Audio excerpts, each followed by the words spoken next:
You're listening to the Hour of the Time, and what a time it is. I'm your host, William Cooper, for Swiss America Trading. As you know, a fire has caused us to move from WCCR. And when our friends at Swiss America Trading heard about the fire, they went right to work finding us another place to broadcast. Within just a matter of hours, a new station, this station, WRNO, was found, thus making it possible for this program to continue to get the truth out to the world. The people, folks, at Swiss America Trading stand behind this program, and I want you to stand behind them. Swiss America Trading deals in protecting their clients through non-confiscatable, non-reportable hard assets. Now, you've heard me inform you about the trouble this country is in, both politically and financially, and the time to act is now.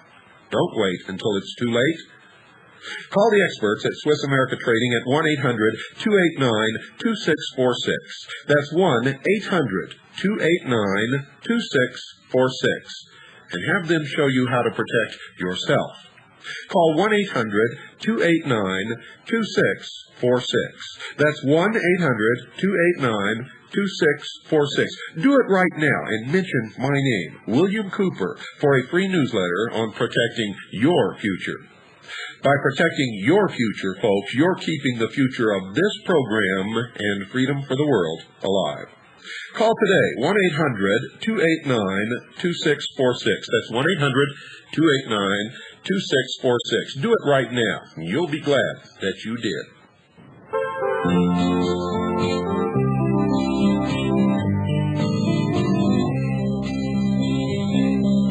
In the mountains up near Sandpoint, north of Naples, Idaho, eagles gathered there together to guard the truth, so you might know. Down the road that followed Deep Creek, at the turn that crossed the bridge, federal marshals had the roadblock to mark the siege of Ruby Ridge. There the armies of the enemy slayed your bride and only son, nearly killed your close companion when the shrapnel pierced his lung. We stand with you, Randy Weaver, 'cause your Lord and Savior lives. Wheresoever eagles gather, that is where his body is.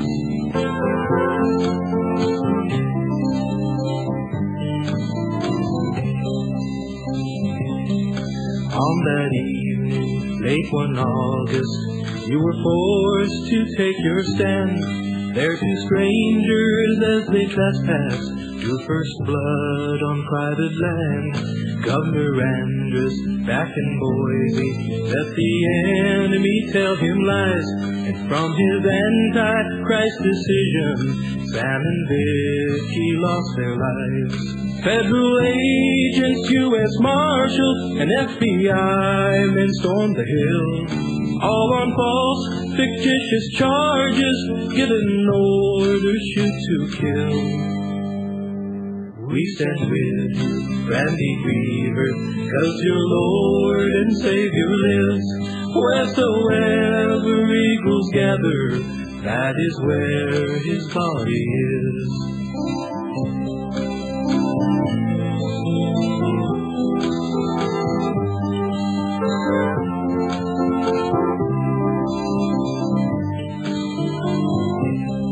Though the armies of the enemy may surround us in the night.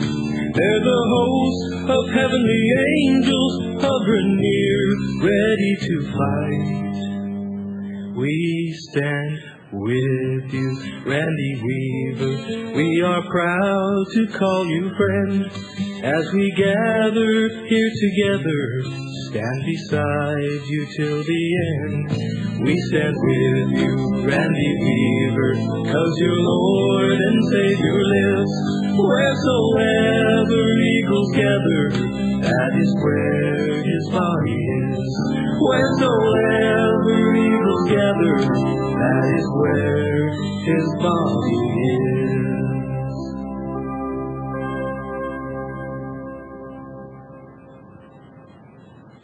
Rapid delivery of World of Radio to WRNO is made possible by a grant from George Thurman. Production made possible by a grant from Review of International Broadcasting, the magazine for shortwave listeners.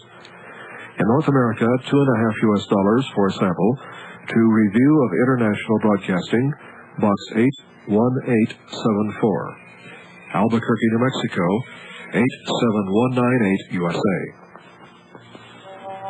This is Glenn Hauser with World of Radio number 690.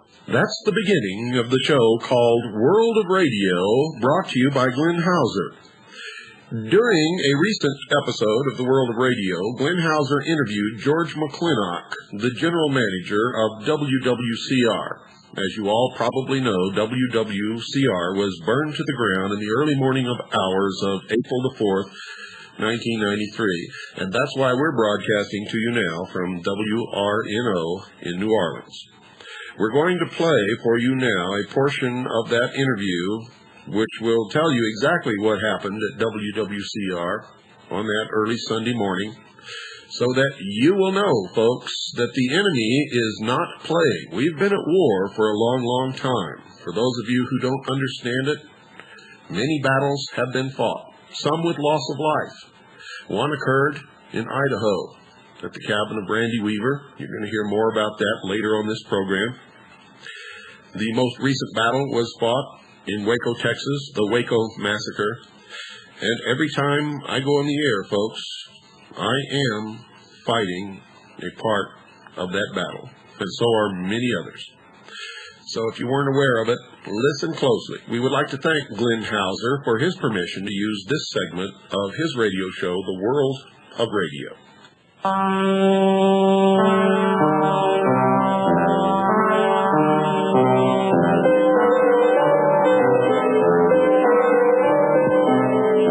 World of Radio is a listener-supported public service program about communications around the world, especially shortwave.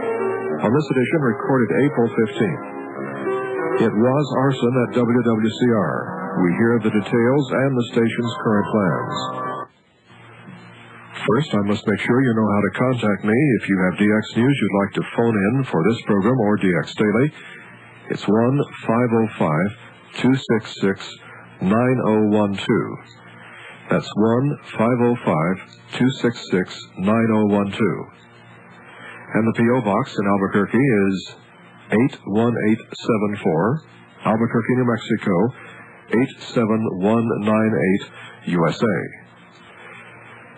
I've also arranged for fax, not at the same phone number as I had previously planned, but at a different number. This is an organization which is willing to receive fax messages from me. However, it's rather inconveniently located, and I probably won't be picking them up every day. I will make a plan about putting them at least on Mondays and Thursdays around midday. If you want to time your fax transmissions, you can send them anytime during the 24 hours. And be sure each page is headed for the attention of Glenn Hauser. The number is 505-237-1042. Now, if you're in the U.S. and you think you just got to fax me something, you might reconsider. Perhaps it would do just as well to send it in the U.S. mail. It would still get to me in perhaps 3 or 4 days. But from overseas, it should be especially useful to expedite the arrival of DX News for this program or DX Daily.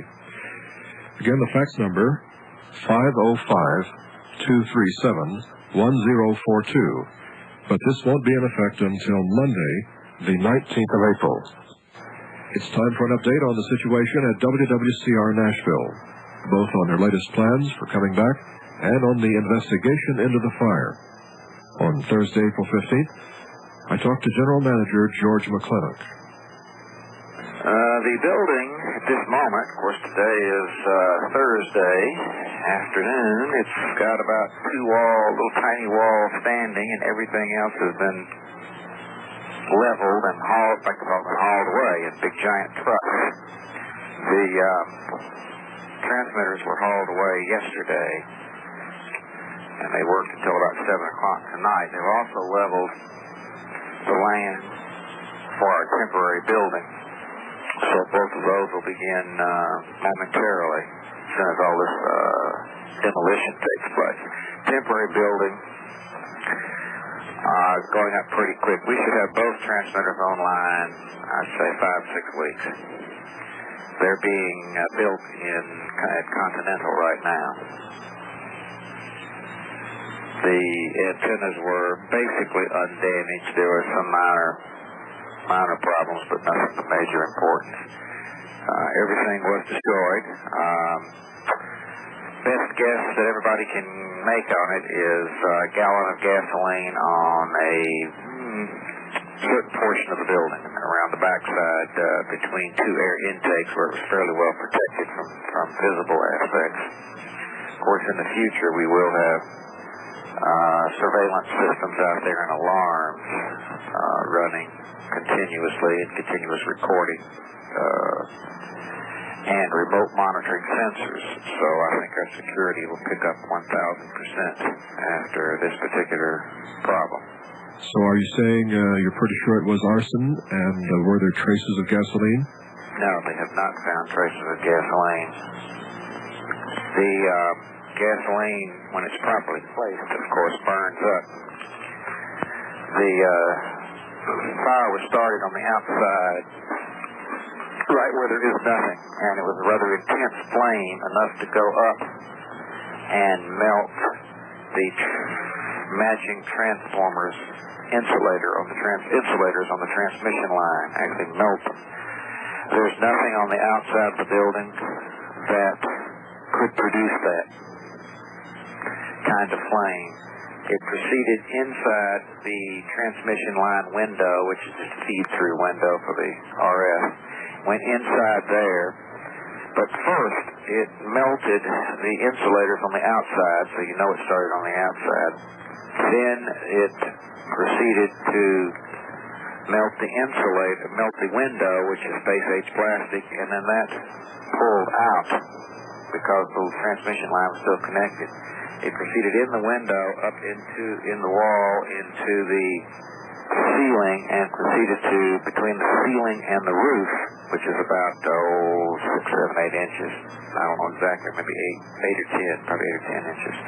Proceeded along there, and it got to the middle part of the building. At approximately the same time it got to the middle part of the building, it started to exit the number 2 transmitters window. It went out.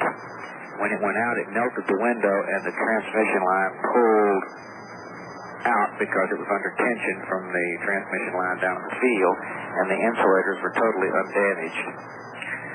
The fire then was in the middle of the building, and the ceiling collapsed, and that was the first sign of real trouble. Actually, the gals at night, our operator at night, noticed puffs of smoke coming by, and she ran up and down in different buildings and different transmitters behind them looking for the smoke for the fire, but there was none that she could observe. And when she came back to the center of the building, she called the fire department, the ceiling collapsed, and then she got out. And there you have it, folks. Arson at WCCR. Fire started from outside where there was nothing that could have started a fire. It did not start in the transmitters or in any of the electrical connections. You heard the testimony from George McClintock being interviewed by Glenn Hauser of World of Radio. And the information, I might add, if we had played that interview a little farther, George McClintock states that the information that he gave us during that interview was directly from the fire investigators. So it's not conjecture. It is what the fire investigators from the fire department have put together, and they state that's what happened. WWCR is planning to be back on the air May 15th, which means if everything goes well and they begin again broadcasting on Saturday, May 15th, that means the hour of the time will resume its broadcasting on WWCR at the same old time slot, just like before, folks. So stay tuned and spread the word to the people who have not been able to receive WRNO so that they'll be ready to listen once again to the hour of the time and all the wonderful, great programming on WWCR, again beginning May 15th, and that's based upon everything going well. If they have some kind of a problem, it could be held up for a day or two or three or four. So those are the plans. So watch for WWCR to be back on the air again on Saturday, May 15th, or if there's a holdup, shortly thereafter. We're going now to begin a series of episodes of the Hour of the Time. I'm going to read you verbatim, folks, and if you want to, we're going to make this available. I don't know how much it's going to cost yet. Do not send us any money. Don't write and ask for it right now. We'll tell you within the next show or two how much this is going to cost and how you can get it. And, of course, as always, it will be much cheaper for CAGI members than it will be for anyone else. If you would like to obtain this for yourself, you can go to the United States District Court for the District of Idaho and ask for this and get it yourself.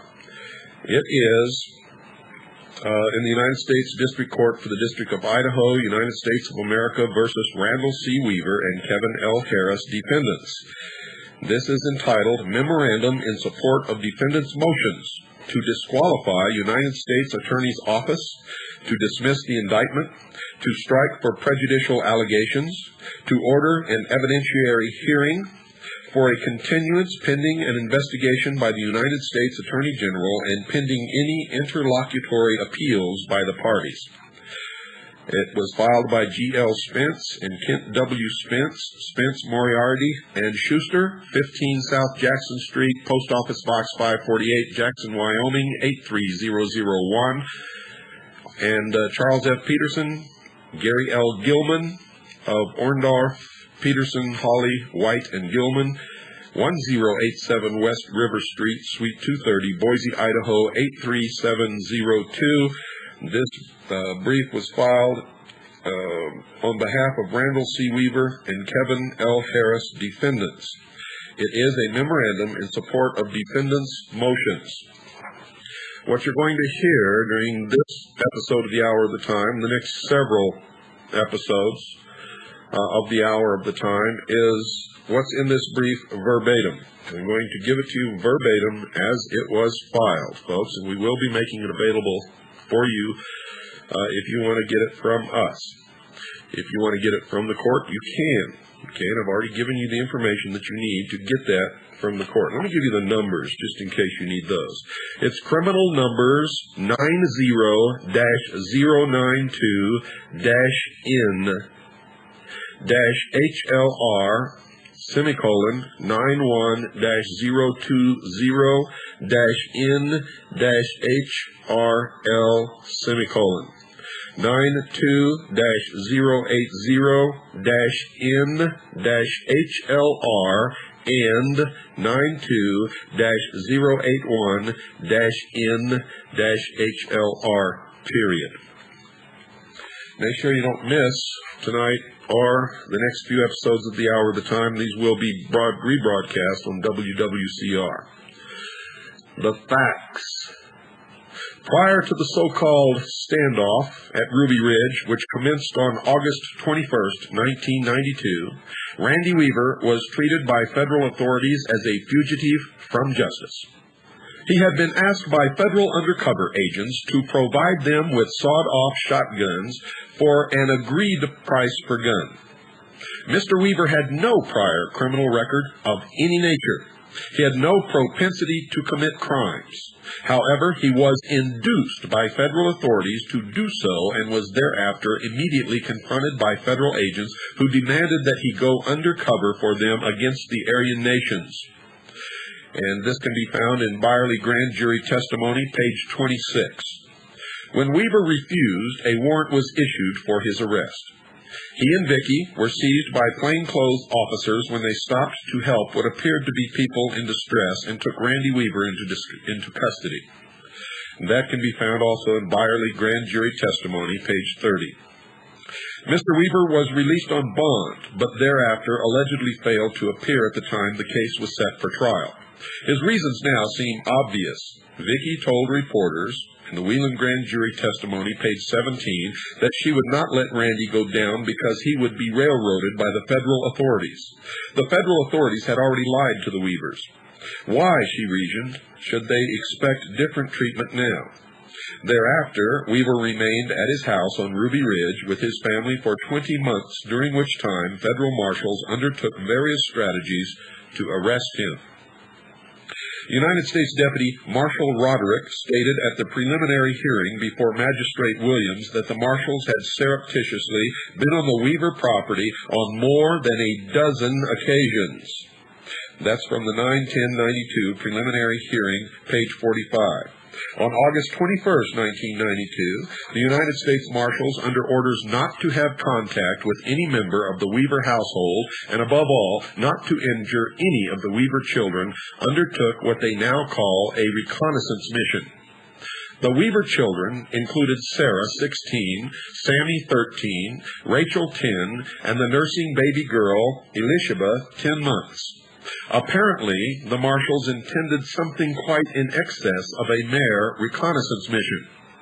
Although they were under strict orders not to engage any member of the Weaver family in a confrontation, the officers, in preparation for this alleged reconnaissance mission, went to a shooting range where they spent several hours sighting in their guns. And this is from 822 and 2892, Roderick 302, page 3.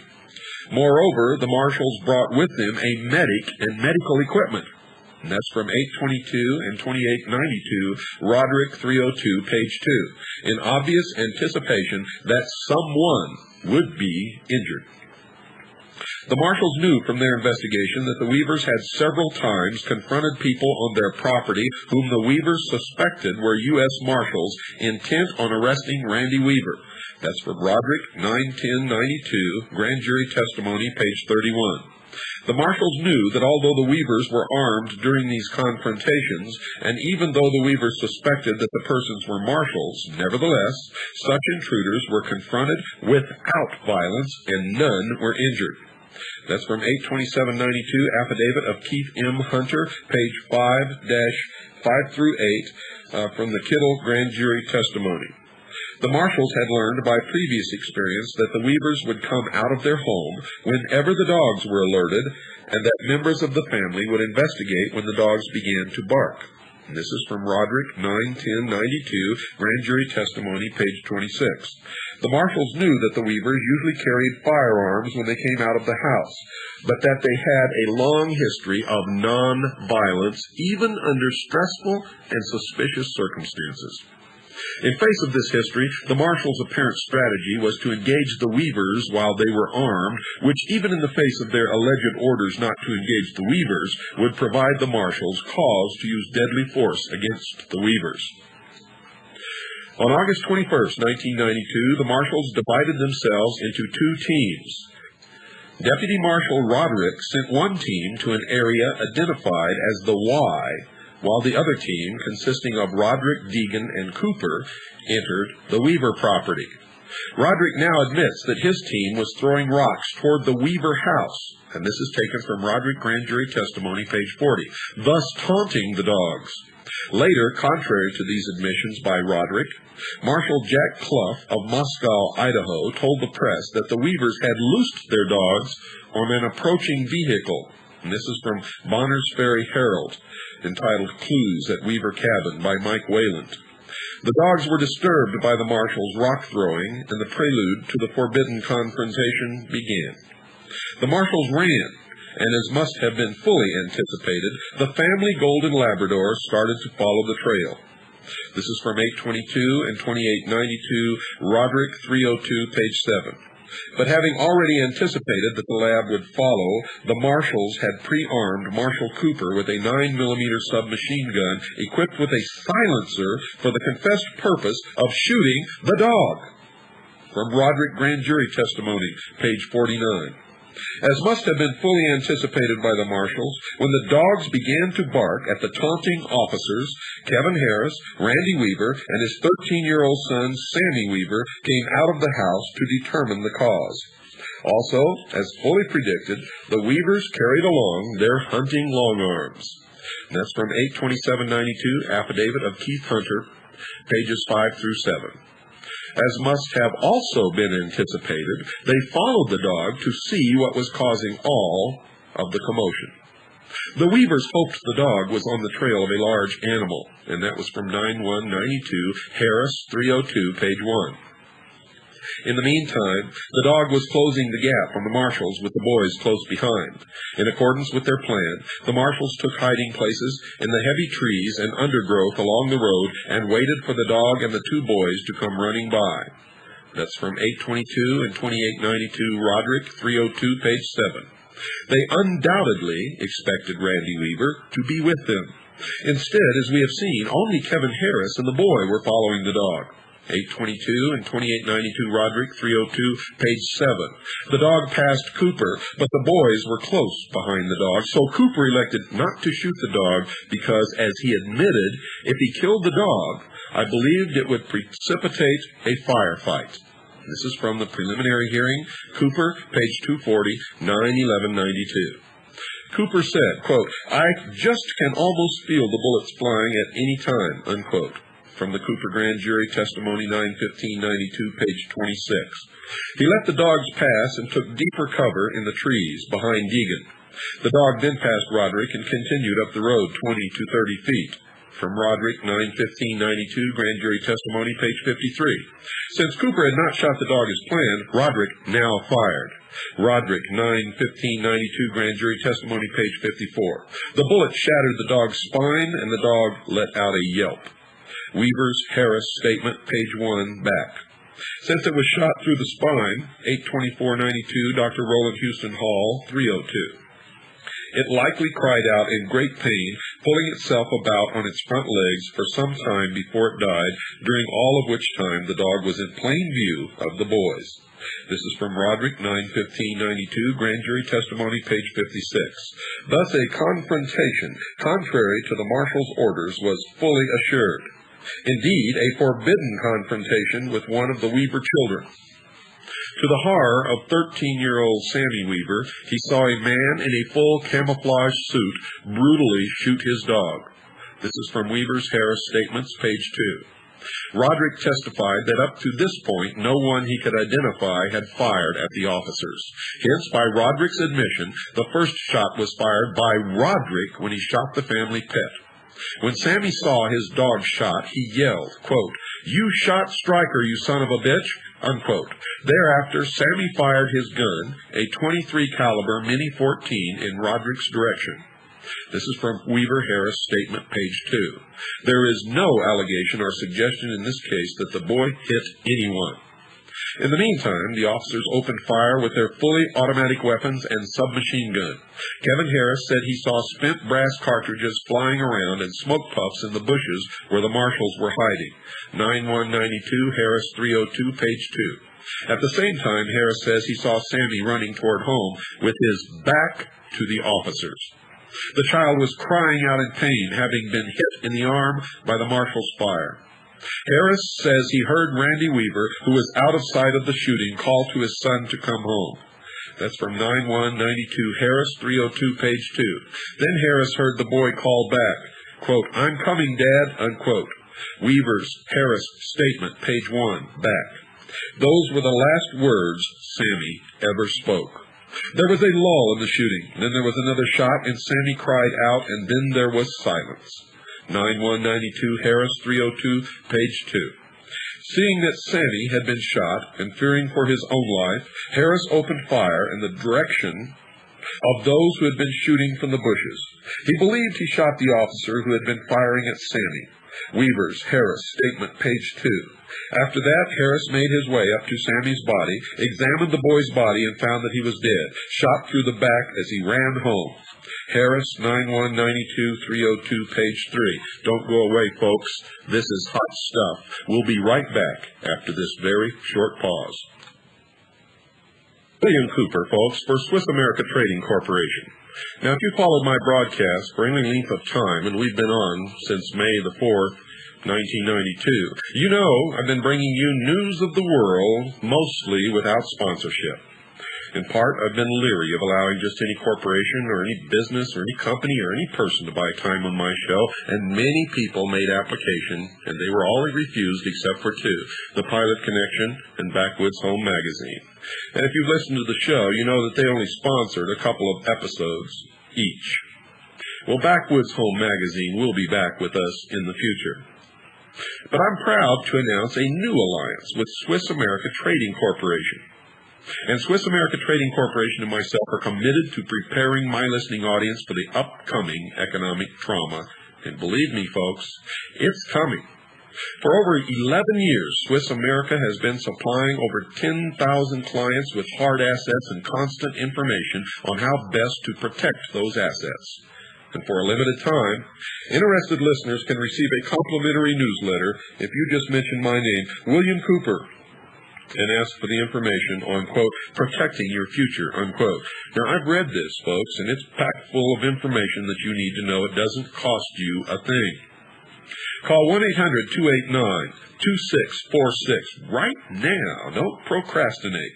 Call 1-800-289-2646 today, now. Do it now, and invest the time it takes to read one of the most important publications of our times. Call 1-800-289-2646. That's 1-800-289-2646. You'll be glad that you did.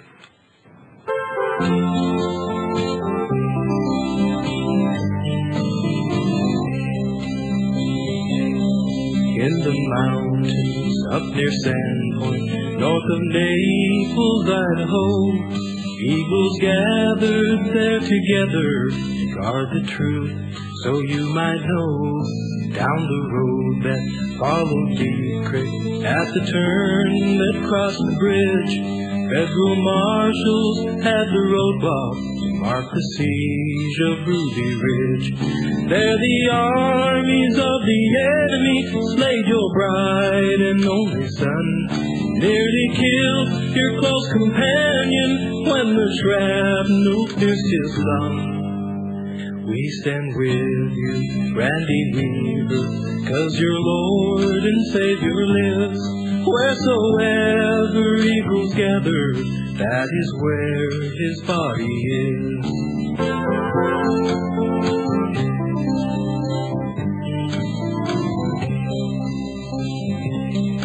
On that evening, late one August, you were forced to take your stand. There two strangers as they trespassed drew first blood on private land. Governor Andrus back in Boise let the enemy tell him lies, and from his anti-Christ decision, Sam and Vicky lost their lives. Federal agents, U.S. Marshals, and FBI men stormed the hill, all on false, fictitious charges, given orders shoot to kill.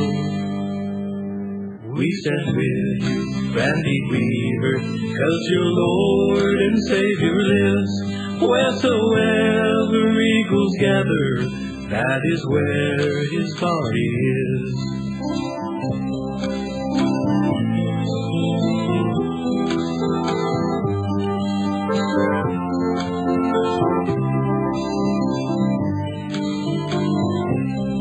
Though the armies of the enemy may surround us in the night, there's a host of heavenly angels hovering near, ready to fight.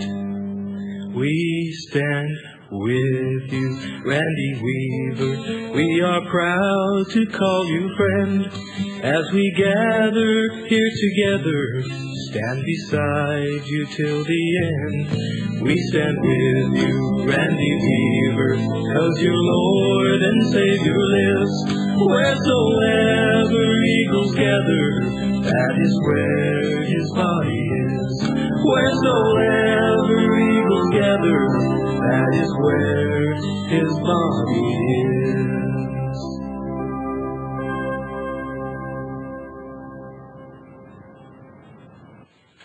Before the shooting began, Randy Weaver, who had separated from Harris and Sammy, came on to one of the camouflaged marshals, and when he did, Weaver turned and ran. By the time the shooting started, Weaver was out of sight of the Y, running toward the house and calling out to his son to come home. He fired his shotgun into the air and later his pistol, attempting to get the boy's attention. He finally heard his son cry out, quote, "I'm coming, Dad," unquote, from Weaver's Harris statement, page 1 and 2 back. Then Randy Weaver ran on to the house and waited. When the boy did not show up, Randy shot more rounds into the air, trying to attract the boy's attention. Weaver's Harris statement, 1 and 1 back. After the smoke cleared, the U.S. Marshals realized they were in serious trouble. William Deegan, their colleague, was shot through the chest and had died. A child was dead along with the child's dog. Both child and dog were shot in the back. 8/25/92 autopsy report of Samuel Weaver. 8/24/92 Dr. Roland Houston Hall, 302. Although this information has still not been released to the press. The marshals must have realized that these deaths were, in fact, totally attributable to their violation of orders against confrontation and the admonition not to injure any of the Weaver children under any circumstances. Moreover, Deegan's death occurred under circumstances that are still in serious doubt, for although Harris thought he killed Deegan in the melee attempting to defend Sammy and himself, the officers must have known that the circumstances surrounding Deegan's death would soon be fully investigated and that the results might well establish that the officers themselves, not Harris, had killed Deegan during their wild and irresponsible automatic gunfire. As to the boy, no one could mistake him for an adult. This 13-year-old was no larger than an average 10-year-old, 70 to 80 pounds, per the 8/25/92 autopsy report. His voice, when he hollered out that the man had shot his dog, was the voice of a child. The child was shot by the officers running home. They had no warrant to arrest either Harris or the boy. The officers, now responsible for the death of two people, while Weaver himself had escaped, began to consider how to explain their conduct. After Deegan and Sammy were shot, Harris returned to the Weaver house. Randy had arrived before Harris. By this time, no one from the Weaver household was within half a mile of the marshals. Moreover, the landscape is such that hills and dense vegetation intervene between the Y where the marshals hid and where the Weaver house was situated, so that the house was completely out of sight of the Y. Yet the marshals now began to act as if they were under siege. By this time, Hunt, Thomas, and Norris arrived at the Y. Now all the marshals were soon to claim that they were pinned down in a firefight, and that's from 8/22 and 30/92, Hunt 302, page 7. Despite the supposed rain of fire that, quote, pinned them down, unquote, Hunt and Thomas traveled down the hill to the Rouse residence again without incident. In truth, while the marshals were telling the world that they were under siege and, quote, pinned down by fire, unquote, 9/1/92 affidavit of Richard Rogers, page 1 and 4, the Weavers and Harris had located Sammy's body and carried it back to their residence, where they placed the body in what has become known as the birthing shed. There, while the marshals were supposedly pinned down by fire, they claimed for 12 hours until they were rescued by a SWAT team, 9/30/92 Rogers Grand Jury Testimony, page 20, the Weavers, stricken with grief, began to prepare their child for a home burial. In the meantime, the marshals began to spread a false story concerning the incident, a story that would result in the infamous standoff at Ruby Ridge, the death of Vicki Weaver, and the wounding of Randy Weaver and Kevin Harris. Hunt called the sheriff's office and made several other phone calls, including calls to the marshal office. 82292 Hunt 302, page 8. He told Mrs. Rao that the marshals had been ambushed, that the marshals had been fired on, and that the marshals themselves had not fired back. 82692 Rao 302, page 3. He further told the sheriff's office and his own office that the marshals were, quote, pinned down, unquote, by fire. Contrary to the latter sworn testimony of the marshals, Marshal Jack Clough now told the press another false scenario. He told the press that Randy Weaver had opened fire on the marshals, and this is from Bonner's Ferry Herald, Clues at Weaver Cabin by Mike Wayland. Although the marshals admit they never saw Randy Weaver fire a shot in their direction. He also told the press that the marshals returned fire on both Weaver and Harris, and this is from Bonner's Ferry Herald, Clues at Weaver's Cabin by Mike Wayland. The marshals admit they never fired at Weaver. Contrary to the later testimony of the marshals that the dog never attacked them, Clough told the press that the family dog had not only attacked one but two deputies, and this is again from the story in the Bonner's Ferry Herald, Clues at Weaver Cabin by Mike Wayland.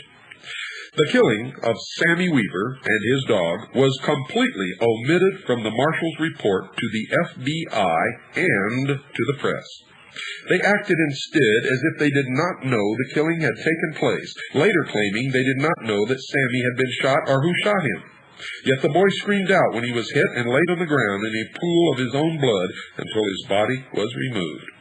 In fact, law enforcement officials tested the ground for blood in the area where the child's body had lain. The Washington, D.C. office of the U.S. Marshals called in the FBI. This office conveyed the same false story that the marshals were currently pinned down by fire and were under siege, and that a U.S. Marshal had been murdered. 9/30/92, Rogers Grand Jury Testimony, page 12 and 13. The FBI mobilized, calling in their crack hostage rescue teams from around the country. They deployed snipers. They called in the National Guard. Armored personnel carriers were sent to Ruby Ridge. Officers from Spokane, Salt Lake City, and Washington, D.C. were mobilized. Hundreds of specially trained agents began to arrive at the scene. Two large government transport planes brought in equipment of all kinds, a helicopter, radio and TV equipment, a robot, and hordes of other equipment. The Red Cross was called in to set up facilities to feed the officers and men. Units of the National Guard were mobilized. What a few hours before had been a peaceful little mountain home was overnight literally turned into a war zone, some claiming there were as many as 400 men with their arms and other war equipment at Ruby Ridge. Based on the false information given them by the marshals, the heads of the FBI teams now briefed their snipers that this was a continuing firefight. And that's from the Rogers Grand Jury, page 14. As is now undisputed at the time of the shooting, Vicki was at the house with her baby. But the marshals told the FBI, and the FBI told its snipers, that the real force behind the Weavers was Vicki Weaver herself. She was the fanatical one, the religious zealot who might kill the children and herself. 9/30/92, Rogers Grand Jury Testimony, page 10. Are you beginning, folks, to see the similarities between what happened at Randy Weaver's cabin in Idaho and the Waco massacre? I hope you're listening to this, and I hope you understand what it is that you're hearing. For what you're hearing is so important that I cannot impress upon you enough how important it is. Allegedly, the Weavers embraced the precepts of the Aryan Nations, an organization of right-wing religious radicals who taught white supremacy.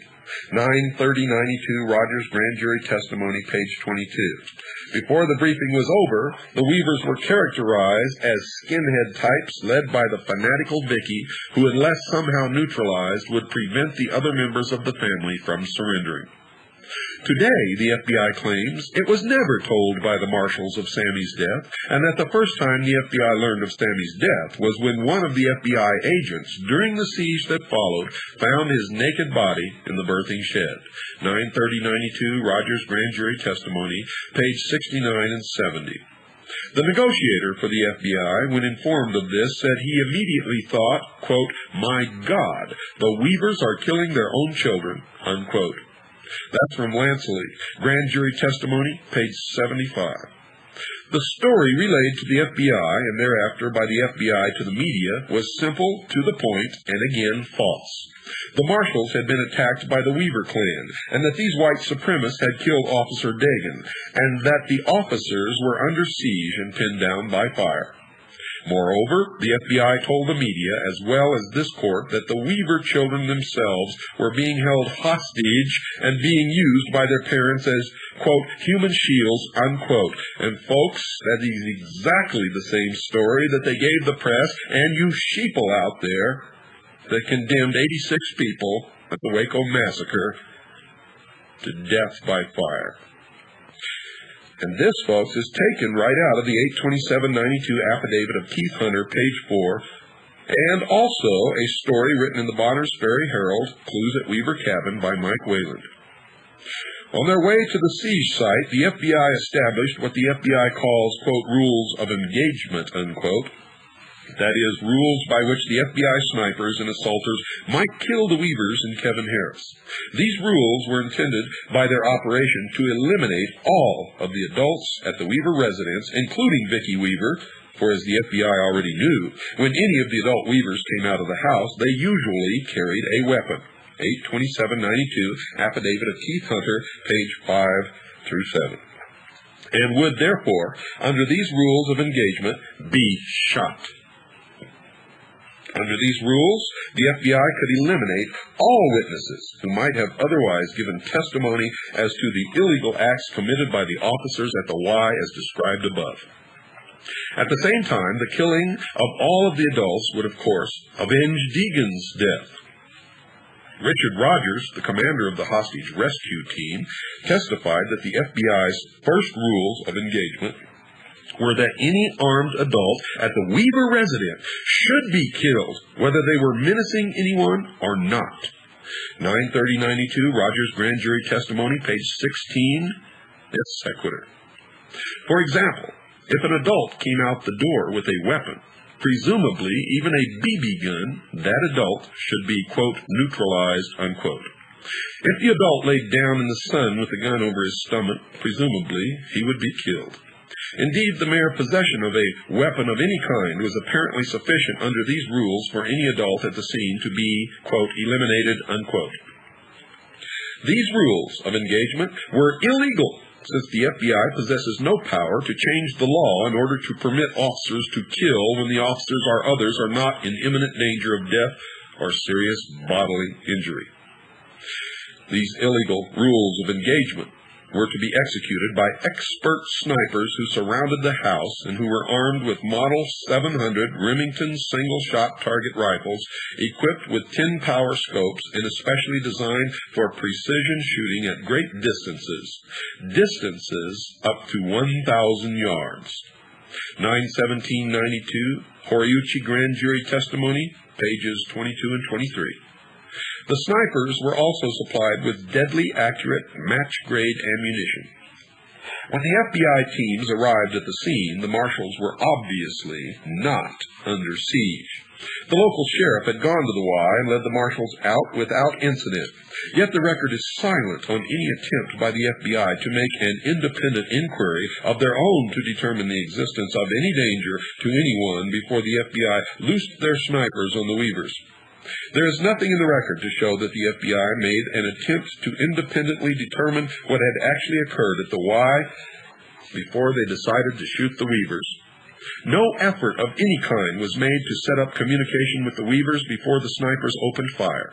Instead, the FBI, nearly ignorant of the facts, adopted the position of the marshals that the Weavers were fanatics who would kill any federal officer who came in contact with them, their own children and themselves as well, that none would surrender unless Vicky surrendered, and that this was a continuing firefight. That's from Lansley Grand Jury Testimony, page 14, Rogers Grand Jury Testimony, page 14. And folks, you notice that they're assigning to Vicky Weaver the same role that they signed to David Koresh in the Waco Massacre. Now the snipers established their own strategies to kill all of the adults. They decided that if any adult came out of the house, they would await until all of the adults came out before opening fire. That way, they could kill them all. And that's exactly straight out of the 9/17/92 Horiuchi Grand Jury Testimony, page 72, out of their own mouth. Toward the evening of August 22, 1992, Sarah, the 16-year-old, accompanied by Randy and Kevin Harris, decided to have one last look at Sammy before he was buried. They walked out the front door of the house, headed toward the birthing shed. This is from Weaver's Harris Statement, page 2 back. Across the way, Sierra 4, an expert sniper team consisting of Lon Horiuchi and Dale Monroe, were set up at about 200 yards. 9/17/92 Horiuchi Grand Jury Testimony, page 61. Horiuchi said he saw the three come out of the house. He did not realize that the female was Sarah. 9/17/92 Horiuchi Grand Jury Testimony, page 55. But Horiuchi said he saw no rifle in the female's hands. 9/17/92 Horiuchi Grand Jury Testimony, page 33. He was zeroed in on Harris, whom he says he recognized from his size, although the snipers had also been provided pictures of all three adults. 9/17/92 Horiuchi Grand Jury Testimony, page 38. Weaver could not possibly be confused for Harris if the officers were, indeed, attempting to discriminate between the parties rather than setting out to kill them all. The two were not dressed alike, did not look alike, were years apart in age, and Harris was over a foot taller than Weaver. Horiuchi, however, claims that even though he was observing through his 10-power scope at only 200 yards, he mistook Weaver for Harris. This sniper had such an accurate view of his target that he was able to see his own bullet splatter into the birthing house. 9/17/92 Horiuchi Grand Jury Testimony, page 50.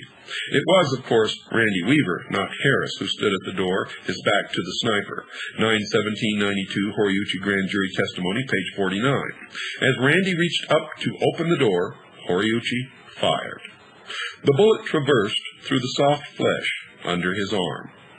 When Horiuchi opened fire, all three ran toward the house. 9/17/92 Horiuchi Grand Jury Testimony, page 53. Horiuchi says he followed Harris in his scope, that Harris was bringing up the rear. 9/17/92 Horiuchi Grand Jury Testimony, page 54. Horiuchi omits saying anything about seeing Vicky, who was standing at the door with her baby in her arms. Weaver Harris Statement, page 2, back 3. The door had a window in it, and Vicky would have been clearly visible through Horiuchi's 10-power scope. Horiuchi now claims he shot Vicky by mistake. 9/17/92 Horiuchi Grand Jury Testimony, page 70. But the wounds on Vicky show that the bullet entered Vicky's head first, at the cheek, went through the mouth and tongue, blew through the jawbone, cut the carotid artery. 8/31/92 Autopsy Report on Vicky Weaver. And if indeed the same bullet hit Kevin Harris, it hit him secondarily. Vicky screamed and continued to scream. 9/17/92 Horiuchi Grand Jury Testimony, page 61, until within minutes she bled to death in a kneeling position at the floor. She died with the baby still in her arms. From the Weaver's Harris Statement, page 3. You'll have to forgive me, folks, because this affects me emotionally, and it's very difficult to read this and maintain any kind of a composure. Harris suffered massive wounds in the arm and wounds into his chest cavity.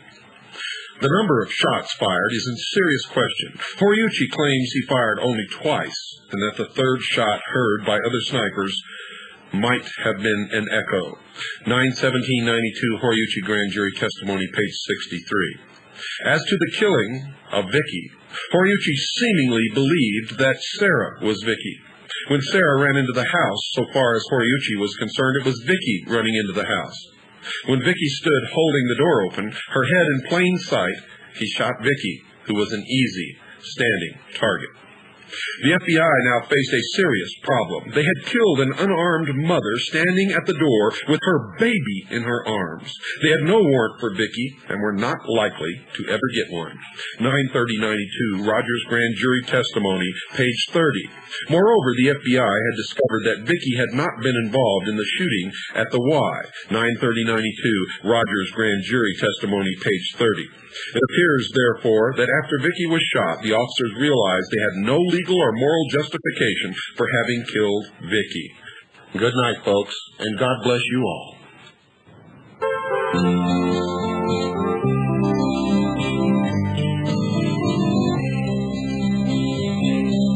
In the mountains up near Sandpoint, north of Naples, Idaho, eagles gathered there together to guard the truth, so you might know. Down the road that followed Deep Creek, at the turn that crossed the bridge, federal marshals had the roadblock to mark the siege of Ruby Ridge. There the armies of the enemy slayed your bride and only son, nearly killed your close companion when the shrapnel pierced his lung. We stand with you, Randy Weaver, 'cause your Lord and Savior lives. Wheresoever eagles gather, that is where his body is.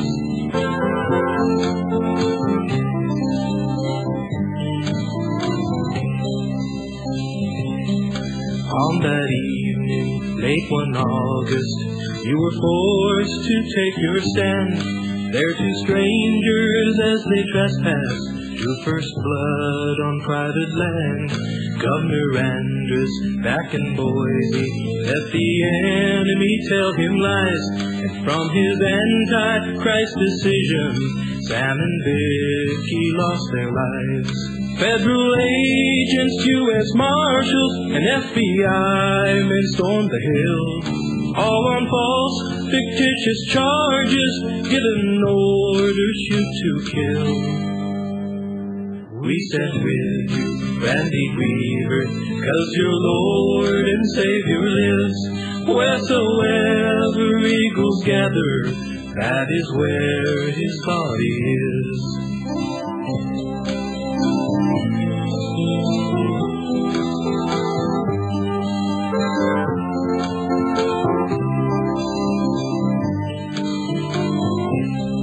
Though the armies of the enemy may surround us in the night, there's a host of heavenly angels hovering near, ready to fight.